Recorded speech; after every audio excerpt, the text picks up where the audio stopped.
અત્યારે ગરમી ભયંકર ચાલુ થઈ ગઈ છે. 37 ડિગ્રી તાપમાન અત્યારે છે અને આવા સંજોગોની અંદર ચાર રસ્તા ઉપર ટ્રાફિક લાઇટ છે, એ ટ્રાફિક લાઇટના કારણે ટ્રાફિક રોકાતો હોય અને એમાં ટુ વ્હીલરથી માંડીને એની ઉપર નાના છોકરાઓ પણ હોય છે ટુ વ્હીલર ઉપર. અને ગરમી અસહ્ય જ્યારે હોય ત્યારે આ તાપમાં ઊભું રહેવું ખૂબ મુશ્કેલ ભર્યું હોય છે અને એમાંય ખાસ કરીને એજેડ હોય, વયોવૃદ્ધ, તો એ લોકોને પણ ખૂબ તકલીફ પડતી હોય. એટલે જ્યારે આ વસ્તુ અમારા ધ્યાનમાં આવી ત્યારે અમે, હું અને મા શક્તિ ચેરિટેબલ ટ્રસ્ટ અને આપણી મહાનગરપાલિકા કમિશનર શ્રી સાથે ચર્ચા થઈને અમે આ એક આયોજન કર્યું છે. એ ટ્રાફિક લાઇટ જંકશન ઉપર વાણિયાવડ સર્કલે કર્યું છે.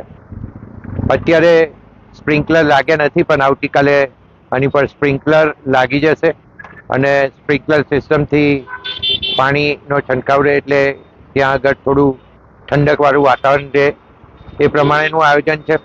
સાથે સાથે અમને એવું સજેશન મળ્યું છે કે જે જગ્યાએ સવારે કામે જતા મજૂરો, જે પારસ સર્કલ આગળ આપણે મજૂરોને ઊભા રહેવા માટેનું એક સ્ટેન્ડ જેવું બનાવ્યું છે, તો એ જગ્યાએ પણ અમે આ જ રીતના કરવાના છીએ. એટલે બપોરે ગરમીમાં કોઈને ઊભું રહેવું હોય, મજૂરી કામે જતા હોય કે આવતા હોય કે કોઈને રોકાવું હોય તો ત્યાં આગળ ઊભા રહી શકે, તો એના માટેનું પણ એક આયોજન કર્યું છે આવું. એની સાથે બીજું GM પેટ્રોલ પંપથી ખેડા જવાના રસ્તા ઉપર પણ અમે આવી રીતના કરવાના છીએ અને સાથે સાથે મિલ રોડ ઉપર મેમદાદ જતા રસ્તા, કપડવંજ મેમદાદ જતા રસ્તા ઉપર પણ આ કરવાના છીએ. તો આ એક લોકોને, પ્રજાને આ જગ્યાએ ઊભું રહેવું પડે ત્યાં આટલી અસહ્ય ગરમીની અંદર રાહત અનુભવે અને વૃદ્ધ લોકોને કોઈ મુશ્કેલી ના થાય, નાના છોકરાઓને જે હીટ ના લાગે, એ પર્પઝથી અમે આ કર્યું છે.